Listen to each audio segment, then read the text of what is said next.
오, 와, 요. 天啊！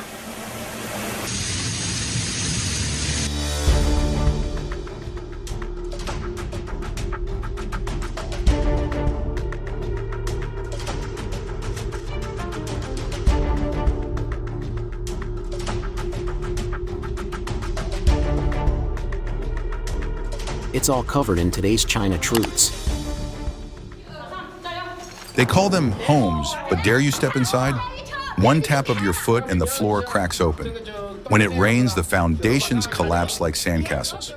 Across China, these so-called resettlement houses are nothing but tofu-dreg projects. Take Henan, for example.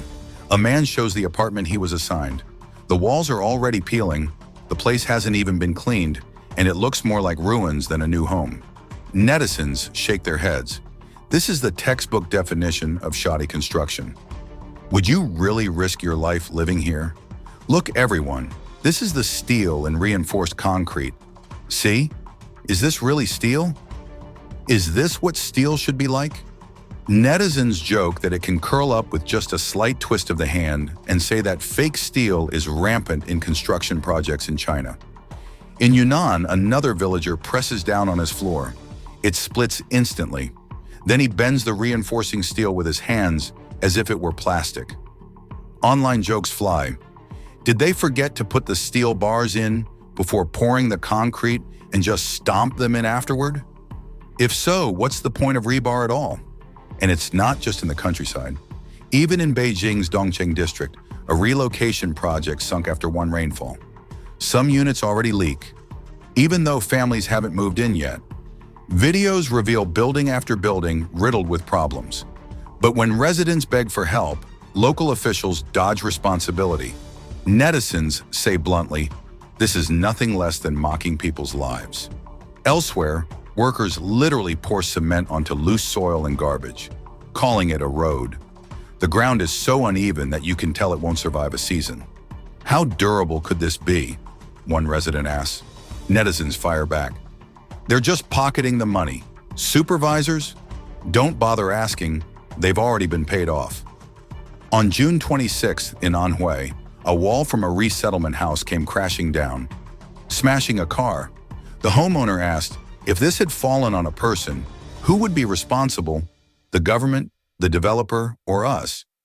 Yet instead of fixing the problem, police pressured the blogger to delete the viral video, saying it created a negative impact. This is the CCP's routine. Silence the messenger, ignore the disaster.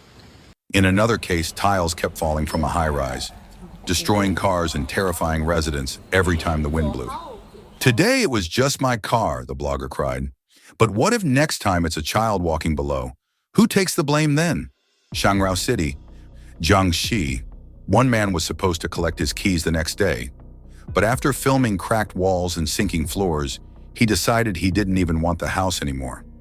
In Gansu, villagers who had lived in relocation homes less than 2 years already faced leaking roofs, sinking ground, and endless cracks. They complained, but officials ignored them. Developers refused responsibility. In the end, residents had to fix their brand new houses with their own hands. Even national-level relocation projects aren't spared. In Henan, a blogger showed rainwater pouring in from roofs, walls, and windows.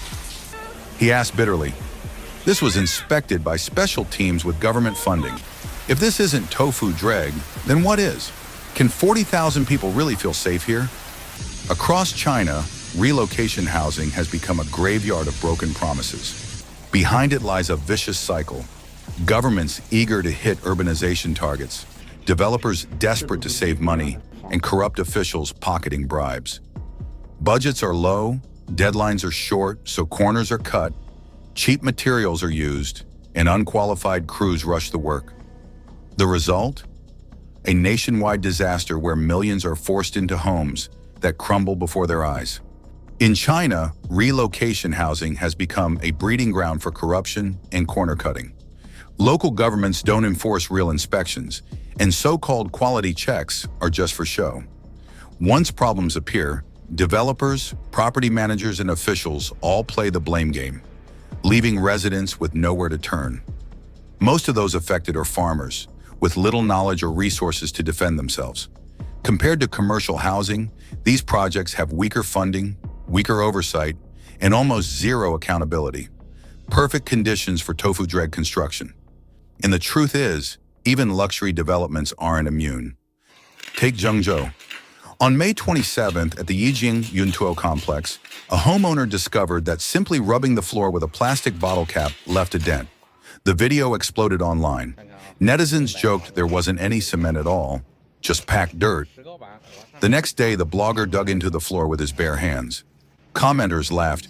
Careful, if you dig any deeper, you'll break through to your neighbor downstairs. But it gets worse. The building's load-bearing columns were hollow, stuffed with construction scraps. The supporting walls weren't made of concrete, but of yellow soil mixed with rubble. Experts warned, forget 70 years, these homes won't survive 10. Yet the developer, Suhui Group, had marketed this place as a riverside paradise. Luxury villas, high-rises, international schools, and a private clubhouse. Buyers paid 16,000 yuan per square meter, expecting prestige and comfort. What they got instead were cracked floors, fake cement, and hollow walls. Their dream home turned into a nightmare. And Zhengzhou isn't alone. Across Chinese cities, gleaming towers hide fragile shells. Strong winds often send tiles crashing down, railings snapping, and walls breaking apart. Residents live under constant threat, wondering when the next piece will fall. Meanwhile, in Chengdu, a man living on the 28th floor watched a huge chunk of his ceiling collapse. The material inside, just sand and rust. It crumbled to dust in his hands. No stones, no strength, no safety. His upstairs neighbor had faced the same disaster and had to pay for repairs out of pocket. The blogger who filmed it asked the question on everyone's mind. After the Wenchuan earthquake, didn't officials promise better construction? Why are tofu-dreg projects still everywhere? Some warned him not to post the video, fearing property values would drop. But he refused to stay silent. If we all keep quiet, ordinary people will keep suffering. Only by exposing the truth can there ever be change.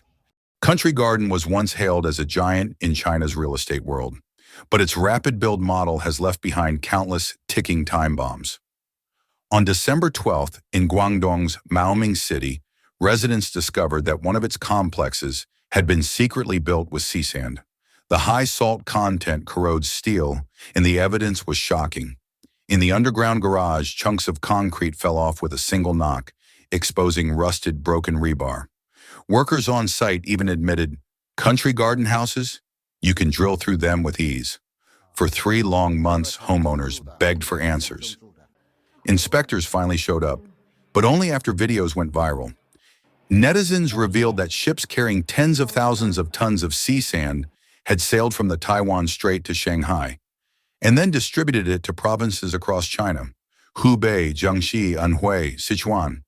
This wasn't an accident, it was a system. Henan's Xinyang tells another horror story. A country garden development there is sinking into the ground. One resident pointed to a balcony crack so wide you could fit your hand inside. I've reported this for years, no one fixes it. What am I supposed to do? Across the community, walls were crumbling as if they'd been standing for decades, not just a few years. In Zhejiang, the Manyuewen complex in Jiangqiao, handed over in 2022, turned out to be a disaster zone. Nearly 80% of homes had major structural problems. One buyer cried, "I paid a fortune for a leaking house. Now I'm spending my own money on repairs while neighbors accuse me of making trouble. People these days are so heartless." Another commenter, a veteran of 15 years in construction, didn't mince words. This is absolutely a tofu-dreg project. The concrete isn't up to standard. The scary truth? Each building height has strict concrete strength requirements, 6 floors, 11, 21, 31, but developers ignore it, cut corners, and pocket the difference. Some even cash out and run abroad, leaving behind ghostly ruins. As netizens put it, buying a house in China is like gambling. If it's not tofu-dreg, it floods whenever it rains. Then there's the test no one can cheat: earthquakes. On May 28th, a Myanmar quake rattled Henan. Many high-rises immediately cracked, exposing their fragility. But when residents demanded answers, officials brushed them off. Cracks are nothing to worry about. One furious homeowner shot back, "Nothing to worry about? Almost every wall in my apartment is split wide open. Where are we supposed to live?" Management fixed the elevators but ignored the building itself. When we complained, they called us troublemakers who don't understand government policies. If we question the sand, the walls, the materials, they accuse us of just wanting compensation. China has been here before. In 2008, the Wenchuan earthquake revealed thousands of tofu-dreg schools and homes collapsing on students and families. The tragedy shocked the world, yet years later, the same mistakes continue. Even resettlement housing meant to provide safety falls apart with a light touch. "The government spent over $1,000,000 yuan," one villager sighed. "And look, it's already crumbling like powder." Why does this keep happening? The root is corruption and collusion. Land finance ties governments and developers together. Around 70% of housing prices are just land costs and taxes. That means local officials and builders share the same profits. To sell land fast and show revenue, governments often ignore developers' credentials and turn a blind eye to poor quality. And when problems explode, authorities almost always shield the companies, not the people. Inspection agencies controlled by local governments rarely stand on the side of homeowners. In 2021 in Xi'an, angry buyers protesting shoddy housing were even arrested by police for disturbing public order.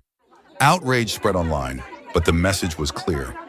In China, officials care more about silencing residents than fixing collapsing homes. Please share your thoughts in the comments section below.